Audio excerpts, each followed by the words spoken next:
states and also individual communities develop services using private match and building on existing services.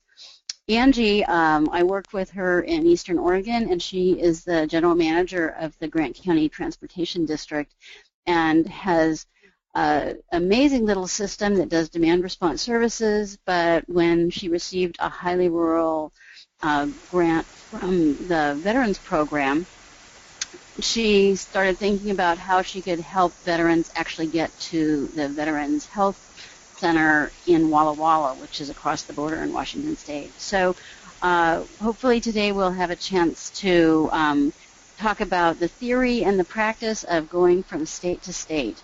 And we want your questions. We're looking at developing an intercity webinar for later this summer, early fall, with the FTA, and we want supporting regional connections, something that people are comfortable with and we can support. So is that Stephanie? Okay. And for this, we have put together some questions, and we want you to answer those questions. Those aren't just for the people who are joining us. It's for everyone on who are joining us on the webinar. So we'll go through the questions. We'll take your questions. We'll get information from you. Please share your experiences and the issues you've run into when trying to cross the border to go for the grocery shopping or medical appointment, or make connections to long-distance transportation. There's a lot of reasons for crossing the border. So, Angie, do you want to just talk briefly about what your experience has been in developing a route or service across state lines? Sure. So, like Robin had mentioned, our route across state lines came from a highly rural transportation grant through the Veterans Administration, and the need to get folks from our county up to Walla Walla, Washington. From the border of Oregon to Walla Walla is only about 8 miles. So you wouldn't think there would be such a tremendous mound of things to go through, but there actually is. We started the process last July, and the route was finally developed and implemented in December of this year. However, because we're still waiting on Motor Carrier Authority, we're taking a smaller vehicle because we're not able to take, a larger vehicle across state lines just yet. And we do not charge a fare either to go across state lines. So it's been an interesting experience for sure. So what did you see as the greatest barrier for putting this whole program together? The greatest barrier has been Motor Carrier Authority. It really has been. Putting the route itself together wasn't as complicated. I had to map it out and all of those things. It took time. But just jumping through the hoops for the U.S. DOT and motor carriers has been the biggest difficulty. So we talked about this earlier. You said that you had finally, one of the things, I know in Oregon, and I think many people across the country are dealing with this same issue, is that they belong to a special district or they're part of an insurance pool. And that's been a barrier for people to meet the insurance requirements for FMCSA. So has that been a problem, or is that still a problem for the project that you're working on? We are a special district, and Motor Carrier Authority has difficulty recognizing that special districts, while they're self-insured, actually have enough coverage or more to meet the requirements of motor carrier. Mm-hmm. So what I ended up doing is getting in touch with Senator Ron Wyden's office, and I actually got farther doing that than I could have in doing it alone. Mm-hmm. And the thing that's actually the interesting piece, the thing that's actually pushed it more with Senator Wyden's office is because it's a veterans grant. and then all the controversy that has been surrounding the Veterans Administration helped secure it, basically. So Senator Wyden really did go to bat for us. He called me last week and told me that after much discussion, the Oregon Attorney General's office getting involved, sending letters to Motor Carrier Authority about special district insurance being equal to or better than our insurance company, that motor carriers are recognizing special district insurance now, and they are going to issue our authority, although it may take a few weeks. So I'm not going to get terribly excited until I actually have the thing that says, you're ready. Oh, my gosh. You know, yeah. Getting Biden involved actually was what did it for us, you know, and what did it for him was the veterans push behind it. So, but it doesn't matter to me why it was done, just that it's done. So when, you know, you're talking about Wyden stepping in the Oregon Attorney General's office, do you think, is it your understanding that that was a decision by FMCSA that only affects Oregon providers, or are they taking case-by-case nationally, reviewing the insurance, but now are looking at actually allowing special district insurance pools? I hope that it's going to end up being a national thing. I really do. It would be sad if they just did it. So it's probably going to be case by case. And again, I don't have anything in writing yet from Motor Carrier that they're approving us. But I know they kept, when I was talking with the USDOT and the federal motor carriers and all of these conference calls we had, they kept referring to a bill that was presented in 2011 that was never signed, that granted exemption to public transit agencies across state lines. So I'm hoping that maybe this will actually kickstart them in dealing with that bill again and get them to sign it, because it's ridiculous for these agencies having to go through this hassle. But yet we're not able to do the transportation if we don't. So. Right. Yeah, and I think that that's a really important thing, and I know that when I've had, you know, Steffi's on the call now, but she said that was one of the biggest barriers they have for working with helping people get their authority to provide intercity or to interline with Greyhound, because even to interline with Greyhound they need to have that insurance requirement and have FMCSA authority. So it seems like this is a big step forward in making it easier for people, not just veterans, but, you know, the seniors and the other people that you're taking to their medical appointments and shopping and other things in the larger communities. So, Angie, how far away are you from Walla Walla? We are approximately 170 miles from John Day. To Walla Walla. Yeah. And that's you. I know that you also, so veterans in the north part of your county are going to Walla Walla, and in the south part of your county go to Boise. How far are you from Boise? We are 168 miles, I believe, from Boise.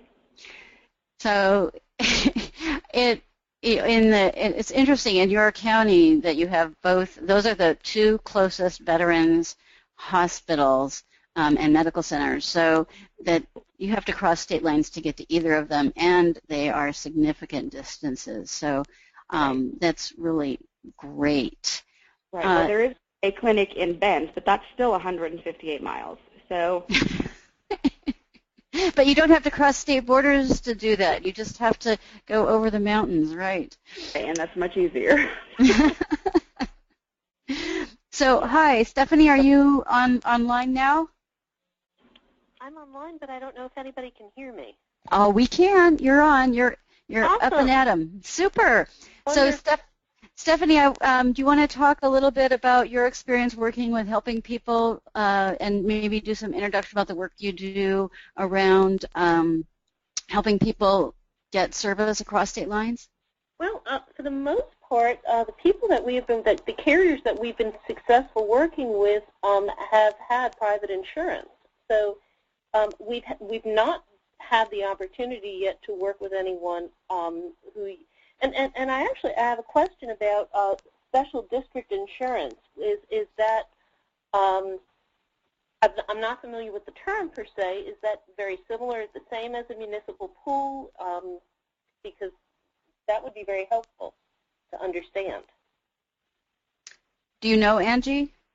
I would think it would be very similar to a municipal pool, because special districts in Oregon are all government agencies that are pooled together. Okay, all right, that is very helpful. The agencies that we have been working with have had private insurance, and as a result, they've been able to we've been able to help them get their operating authority and their sponsored NBTA membership so that they can have a formal interline arrangement with Greyhound. And our experience has been that since most carriers get their operating authority through by putting it together online, and this is a little different, because if you are a nonprofit or and an FTA grant recipient, then you don't have to pay the fees to process your operating authority, which means that everything has to be done by hand and through Federal Express. So that's kind of, we've just helped people fill out paperwork. And we've had, I think, 4 agencies so far, maybe 5, that we've helped process their paperwork so that the correct paperwork goes to the right person at FMCSA. And the last one we did was for an agency in Maine, and they were able to get their operating authority completed, and I think we did it in under 8 weeks, which was, yeah. Jiminy Christmas. Yeah, it was amazing. As a matter of fact, it shocked us all. But the caveat was that they had private insurance, and that was a huge game changer.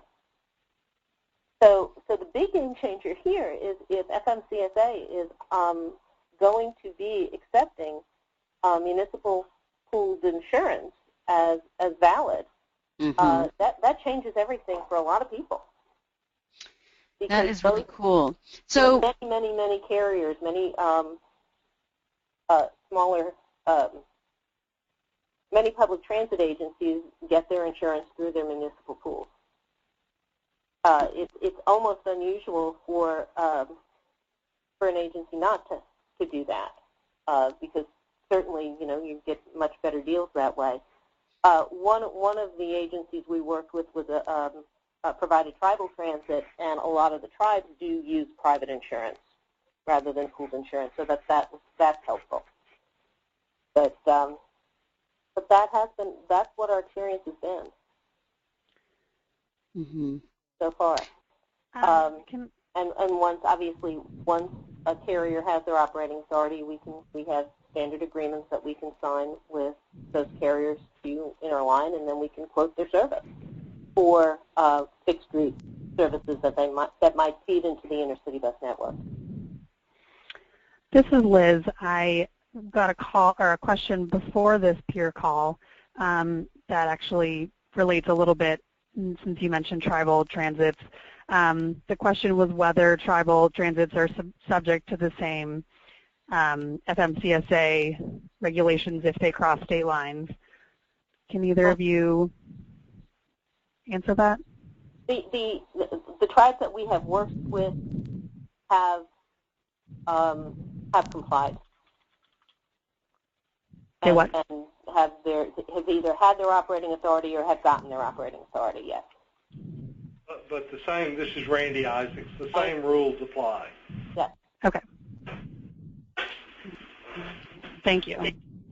So have we had other people who are on the phone who have experiences that they want to share about trying to get authority or working with either other transits or other organizations across the border and looking for ways to coordinate your service or even provide the service across the border?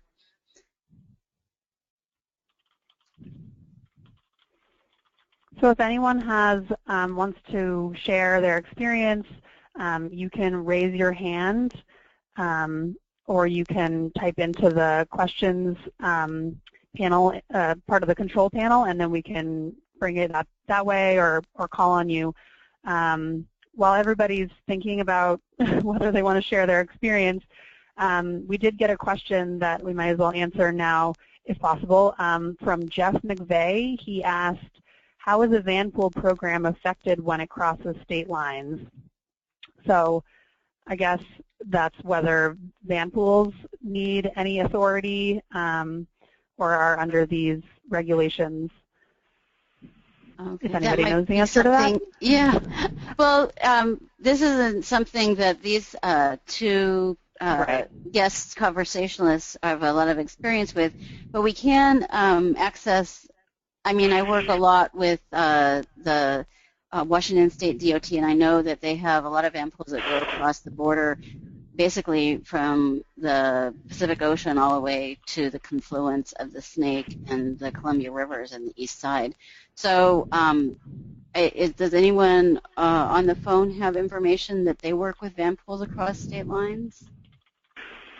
Robin, this is Randy. Could I just insert a couple of comments there? Sure.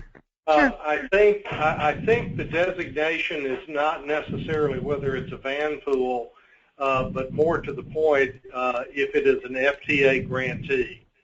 Under the FMCSA regulations, if you're a Federal Transit Administration grantee and you cross state boundaries, you comply with the insurance of a state in which you operate, in that you don't have to have that you would be able to get FMCSA or don't need FMCSA. That was the measure, Robin, several years ago. That would make sense. And if it's in your Go ahead. district, if you will, your service district crosses state lines, you do not have to have FMCSA authority at all. Right. So I hope that helps. And this is a very complicated issue.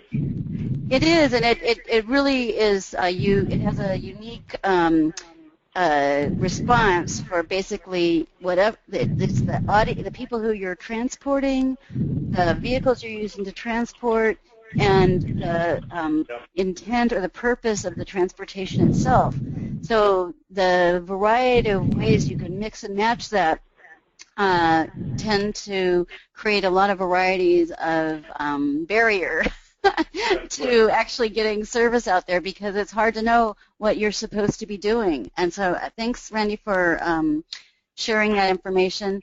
Randy Isaacs works with Greyhound and has spent, he's the principal of Isaacs and Associates and has been working for years to help people cross borders to make connections with our national intercity network, and so has had to deal with FMCSA regulations since he was knee-high to a grasshopper. Mm-hmm. Yes, that's grasshopper. Sorry, I got cut off. Whoops. Okay. So the next question that I have in my list of questions for the conversationalists here is, what do you do to get authority? So what's the first step that you take when you want to get authority?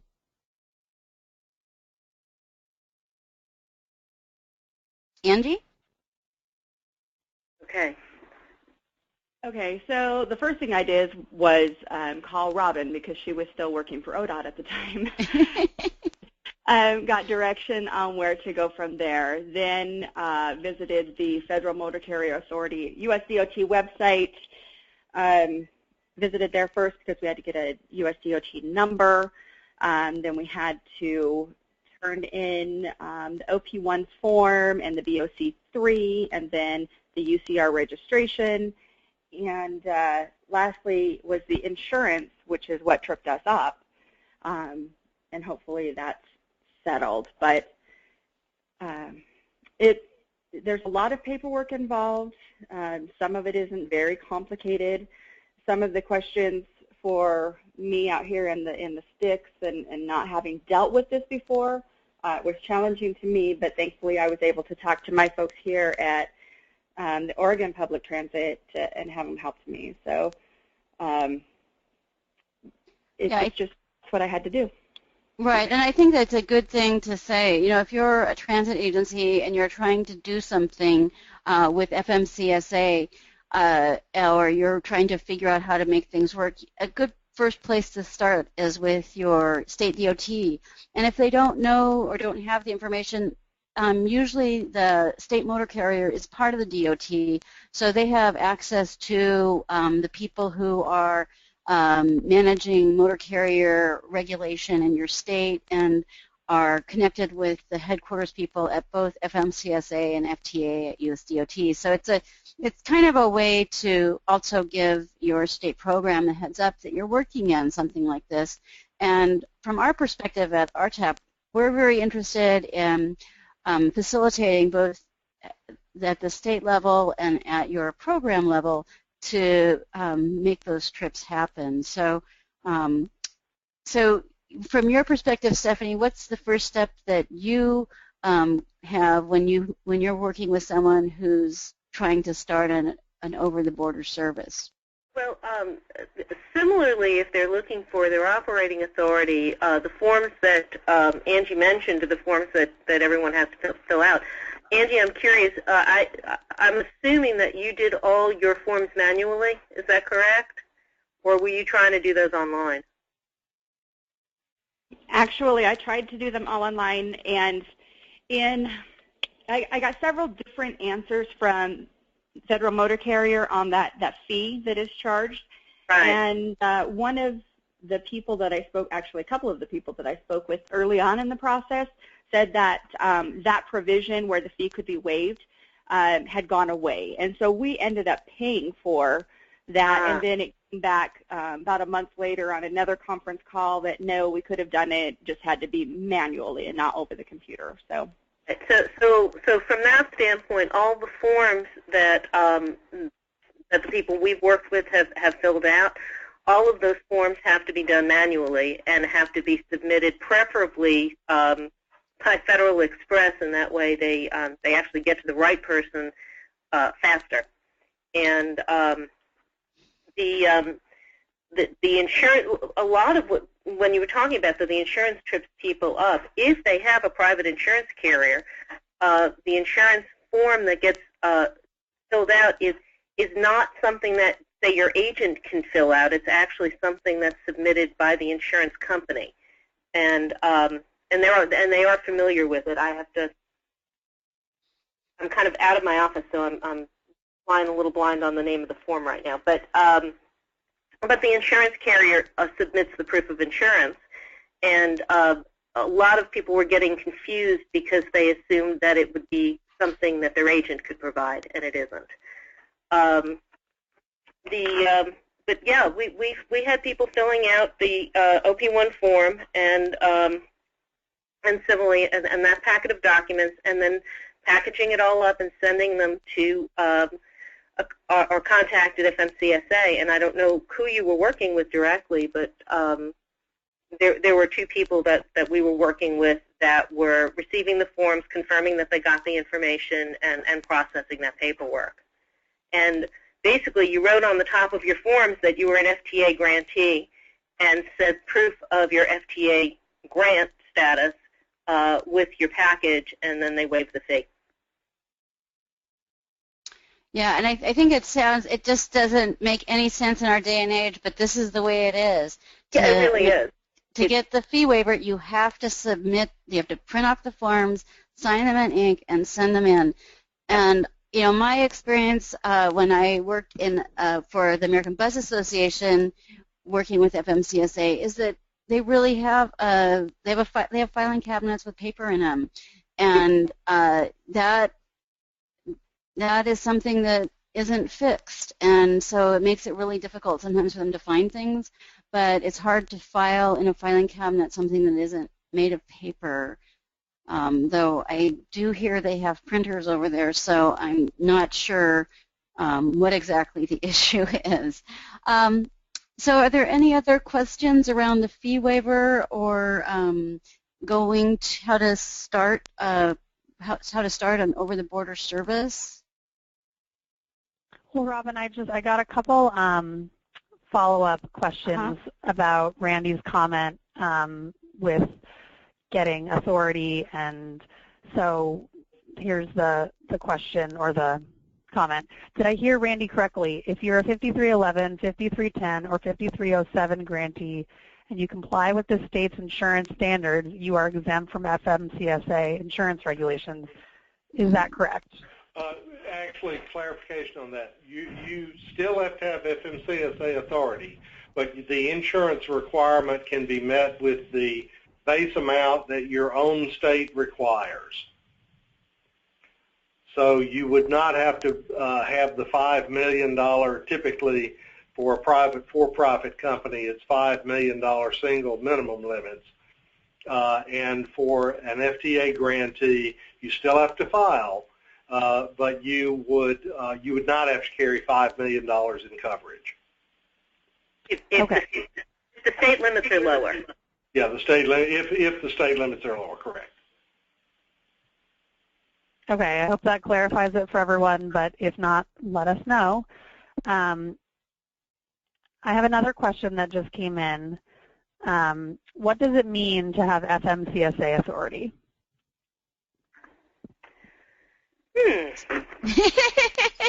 Stephanie, do you want to take a stab at that? Well, FMCSA is the agency that it's a safety regulation. Let me think. I don't want to say anything. Right. It means that they are. Let me take a swat at this. Oh, thank you. I'm not going to. Unfortunately, it dates me because I've been around too long. But essentially, FMCSA measures the fitness of a bus operator to transport passengers across state lines. It used to be that this function resided with the Interstate Commerce Commission, and if you cross state boundaries, then your service became a federally covered service rather than just a state intrastate service with an Oregon PUC, for instance, or a Public Service Commission. Public utilities, they're all named a little differently in each state. So if you cross state boundaries, then your service is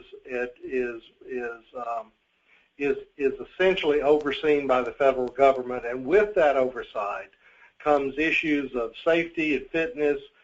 Fitness is typically measured in the amount of insurance you carry and the type of insurance you carry, and whether or not it complies with federal guidelines. And then safety in terms of if you do have FMCSA authority and you cross state lines, then you also become subject to the safety regulations, which are not terribly different than the FTA regulations, but you may have different and more enforcement agencies involved, i.e. Federal Motor Carrier has a field network of agents, if you will, that can investigate your system. Typically, it's left up to the state highway patrol or the state public service or public utility commission to inspect your vehicles if necessary, measure your driver's hours of service and those sorts of things. But if you cross state lines, you fall under the bailiwick of the federal government, not the state government. Right, and you still, I mean, the thing, this is sort of a side, or this is Robin, is so when motor carrier stops you and they say, you know, are you compliant, they do look to see if you're compliant with FTA regs and not trucking regs. So it's not, it may be interstate, but it isn't as if you are all of a sudden, they are getting new safety regulations. You are just required to be compliant with the ones that you have in your state. So are there any other questions about authority and getting authority? One of the things that I ran into when I was in Eastern Oregon, out where Angie's service is that another service in Malheur County, south and closer to Boise, that has basically a cooperative agreement with a transit service in Treasure Valley. They did Medicaid brokerage rides, hospital trips, and had transit programs that went back and forth across the river, but their Medicaid trips would get stopped and were stopped by Oregon DOT. And it seemed like it was kind of a lack of communication between the motor carrier and the transit division, so an internal issue to the agency because the organization was not doing anything out of the ordinary. So I think one of the concerns that I know people who are living in border areas where they do have to travel, I was interested in hearing if other people had had issues with being stopped by either their motor carrier or the state they're going into, the motor carrier they're traveling to.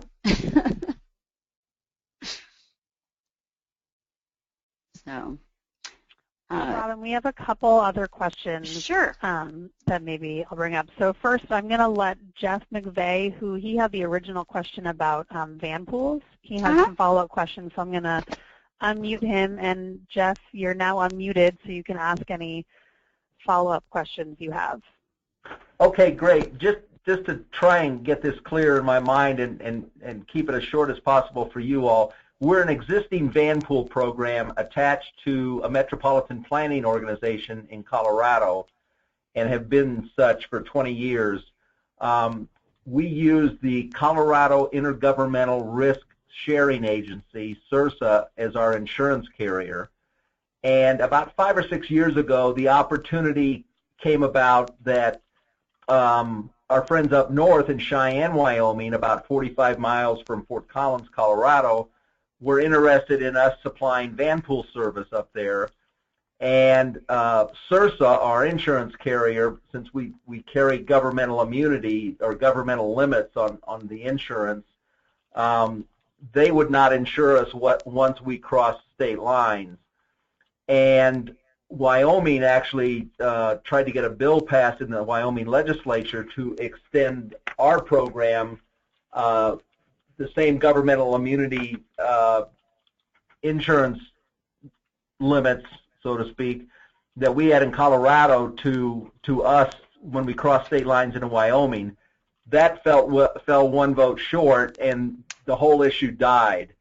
It's come back up again now, where there definitely is demand for the service, and what we've been able to determine and what we've been told, not by anyone at FTA or anything else, is that if we were to supply or to insure through a private insurance company X number of vans that were designated strictly for interstate service between Colorado and Wyoming, that would take care of the insurance problem.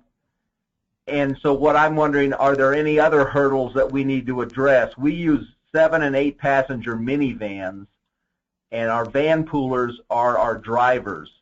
Mm-hmm. So there's no paid drivers, and these are not large vehicles, 7 or 8-passenger maximum. Right. So is there any, do we need to go to FTA to have them sign off on it, or do we have to involve FMCSA?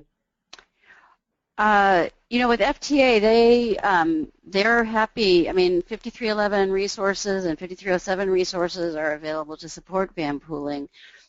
So I don't see that FTA would have issues, and they just want you to follow the rules for traveling across boundaries, like with FMCSA and your state motor carrier. And so it sounds like your CSRSA is that's an insurance pool? Yeah, it's the Colorado Interagency Risk Sharing Agency for I mean that's the exact verbiage. So yeah, it's a Colorado governmental agency pool, right? So FMCSA has told you, or CSRSA told you, that you needed to do something different.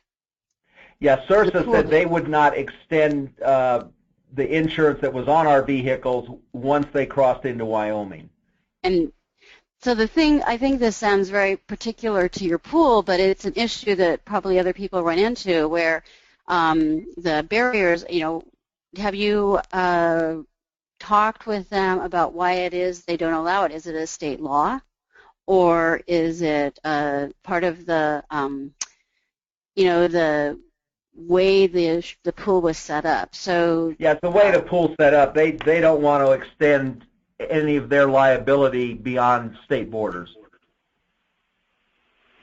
Wow. Okay. Well, that means that what Angie was able to do to extend because your FMCSA isn't the problem, that the question is, would the other people within your insurance pool want that capacity to cross state lines, or where is that barrier coming from? Because it doesn't sound like it's a federal barrier at this point, and that you're running up against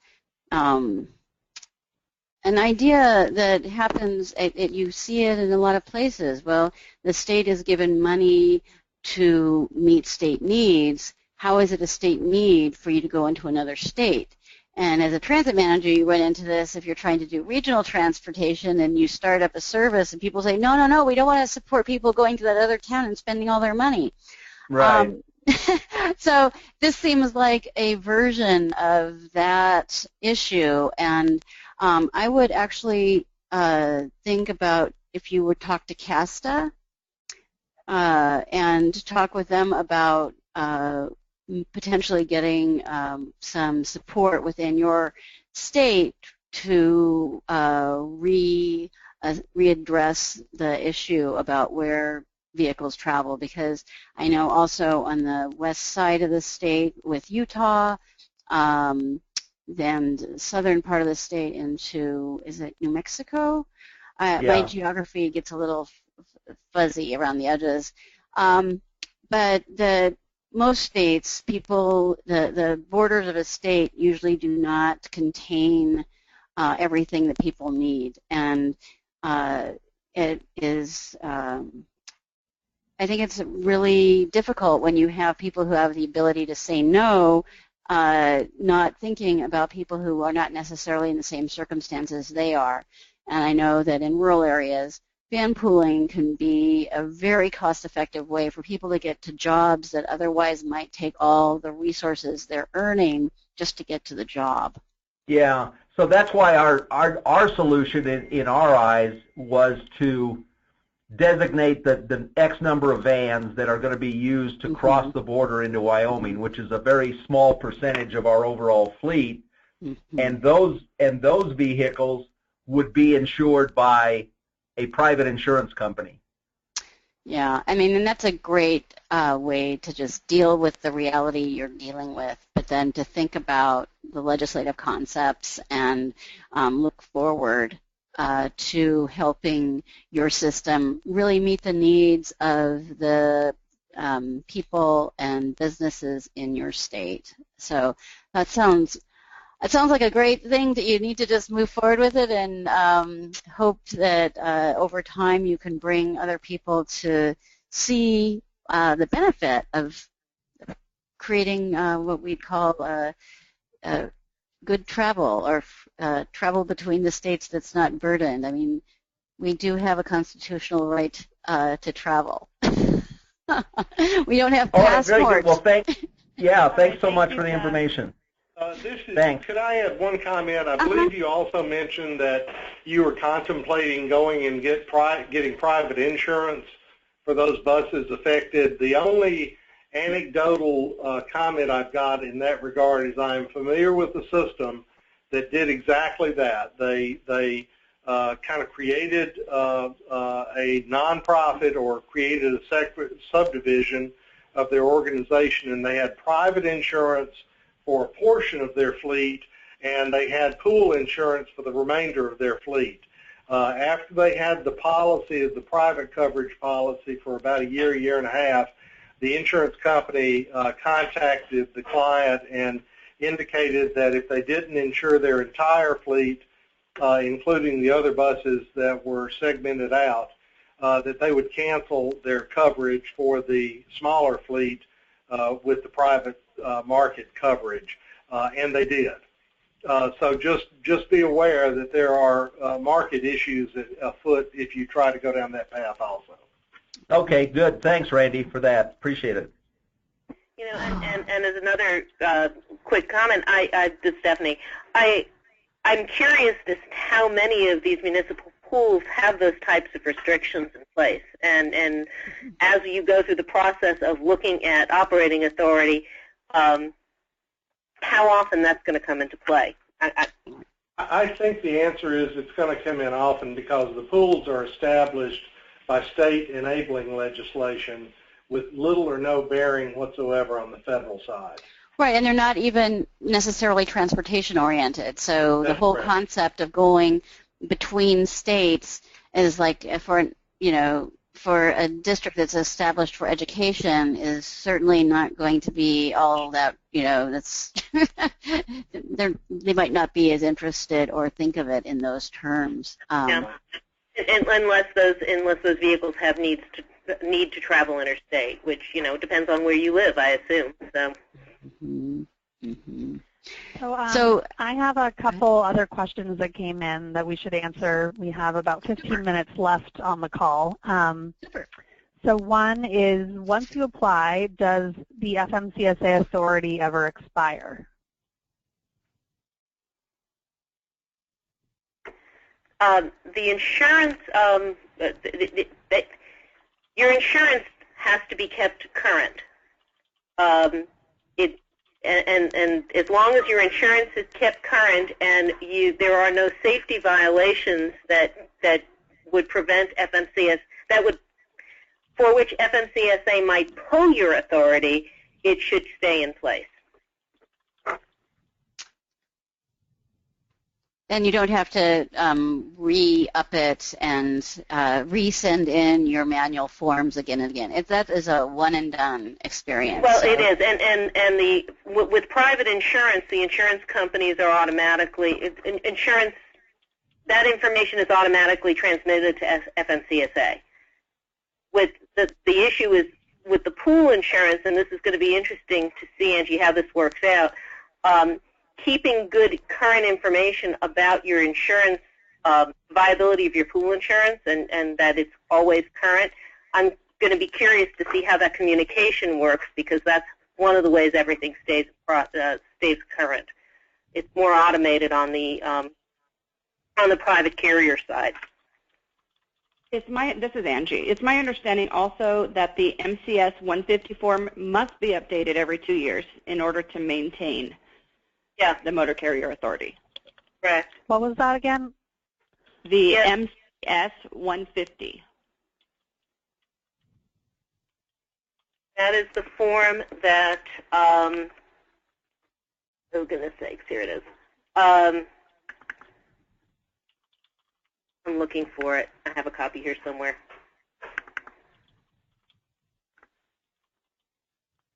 So we have links to the, there's a fact sheet at the CTAA website that supports coordinated human service and transportation, because it has been an issue that people have with doing coordinated transportation is going across boundaries, state boundaries. And so they have a fact sheet page. Also, you heard Stephanie mention the National Bus Traffic Association. That, if you need to go across state boundaries or you're trying to set up a shuttle, one of the things you might want to ask yourself is whether you want to be doing that or you can utilize an existing private resource that has authority and would maybe partner with you to develop that shuttle, and so that you wouldn't have to develop the capital and institutional, organizational resources to start that. And NBTA actually, as the National Bus Traffic Association, you can join as a public entity, and what it can do is help, especially if you're in a rural area, allow you to, Stephanie should talk about this, Stephanie and Randy are much more up on this, but it can support the interlining of the tickets and the services you have as a transit organization if they're connecting in or providing regional connections where there aren't any others. Do you want to speak to that, Stephanie? So as far as what the value of NBTA, the National Bus Traffic Association, is that when we have an interline arrangement with another carrier, what that does is it handles the revenue sharing and accounting and all of that processing, so that the carrier that is traveling the miles gets paid for their portion of the service that they provide. And it facilitates the many things, and one of mostly the accounting and the revenue sharing. One of the things is that when you are a nonprofit and you have a partnership with a private operator, such as Greyhound, there is an opportunity to have a sponsored membership, which allows you to, I think it's $100 up front, and that's the entire cost of becoming that NBTA member, and allows you to partner with a private carrier, and they can sponsor your membership and then allow you to get the appropriate value of the revenue for the service that you're actually providing, and also everyone else that your trip interlines with would get their piece of that ticket as well. What it does is it provides for a single ticket for an entire trip. So if you were going across state lines but you're only providing, say, the first 50 miles of that service, it would be one ticket for, say, 500 miles, and you would get paid for your 50 miles. And in a very short period of time, that's about the fastest I can explain it. I'm not sure I did a good job.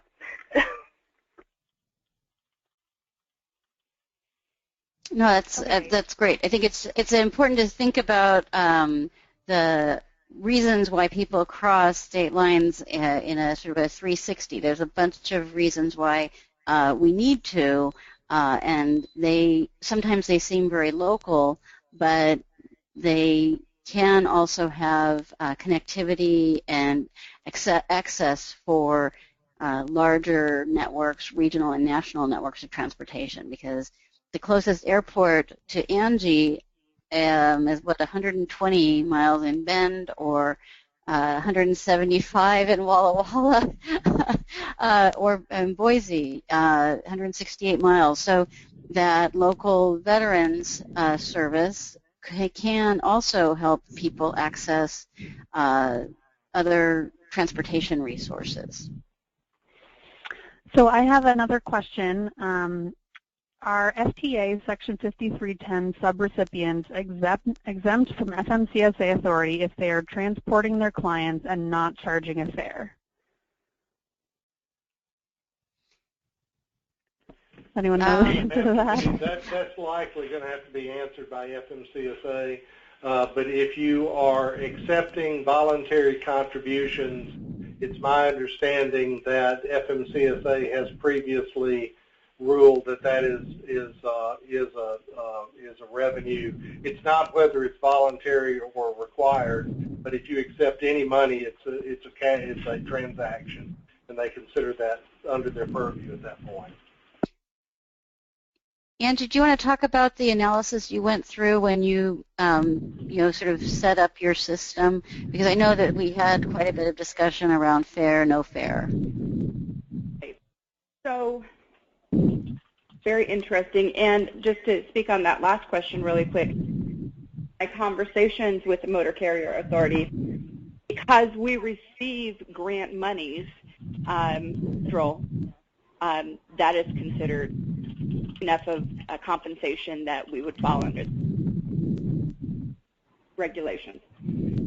So not even getting any revenue from passengers, but the fact that you received revenue from, was it revenue from the Veterans Administration that's a non-transportation resource, or is it any grant money, whether federal transportation or non-transportation?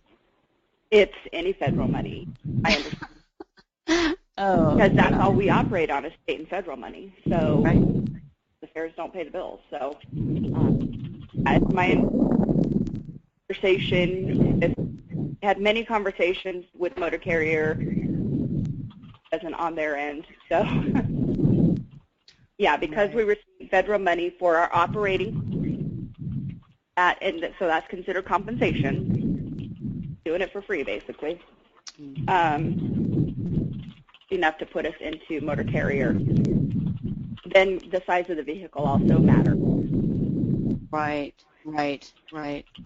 So we're getting That's here. really helpful, Angie. Thanks. Yeah. So, Liz, are there any other questions that we need to address? That's all that's come in. I'm pretty sure we answered everything, and I don't see any other hands raised. So if anyone else has any questions, now's the time. And you can send questions later. And if we don't know the answer, we can, reach out to Stephanie and try and help you connect to the right people. I also wanted to mention before I forget that this is being recorded. So if you want to listen back to anything, or if you want to share it with your colleagues who couldn't be on the call, we will be announcing where that's going to be posted sometime in the next week. And we'll probably also include the notes from this call. Hopefully they're all correct. If not, let me know. But yeah, if anyone has any other questions. So we're trying to do these peer-to-peer calls and have conversations. And, we don't have experts per se on the line, but there's a lot of experience in our world, and bringing that experience into a forum where we can share that and share, the questions we have about the work we're trying to do is really something that we're valuing here at National RTAP. And so we're setting aside the third Wednesday of each month to have a phone call about a topic that really is up to you and up to what are the issues that you're trying to work with. Let us know what you're interested in. We've been working, we try to do things that are of the moment. Right now, Stephanie and I are working with Marianne Stock, who is the new 5311 manager, to put together an intercity webinar to talk about this intercity development and intercity service sort of from soup to nuts, and how does that work in your program. We're also implementing a new learning management system here at RTAP. It's RTAP e-learning. So we're having webinars and other programs that are, we're trying to make training more available. So keep your ears open, and we will be having our next call on the 19th. Let us know what you'd like to talk about. We're looking at the reasonable accommodation. RTAP is about to publish an oversized wheelchair brief, and we are working with our technical assistants on asset management, so we are looking forward to having conversations about those issues. So, yeah, thanks. I'll just also jump in that we also have a one-on-one webinar series, which is more a formal presentation. This is more of a conversation, and that is coming up in 2 weeks at the same time, 2:30 on the 29th. And FTA will be featuring a presentation on Title VI requirements and focusing it on rural providers. So register for that. The information is on our website. And also, we will be sending out a survey, and we'd like your feedback about the formats of these calls. We are trying our best to make them as easy to participate as possible. So just let us know what you think, and let us know if you have any topics, like Robin said, for future calls. Super. Well, thanks so much for joining us today, and we will look forward to continuing our conversation with you about different subjects, or even this subject again. And thanks so much to our guests, Stephanie Gonterman from Isaacs & Associates, our impromptu guest, Randy Isaacs from Isaacs & Associates, and Angie Jones, who is our case study person who'll go out there and just try it. Angie is a transit operator in Eastern Oregon in a county of, like, what is it, 8,000 people? A little under 8,000 now. Yeah, so she's dealing with how to get people places they need to go in highly rural areas, and is really interested in participating and learning, innovating in ways to help that happen. So thanks so much, both of you, for joining us today, and I look forward to working with you more in the future. Thanks. Thank you. Thank you. Thanks, everyone. Thank you. Bye-bye.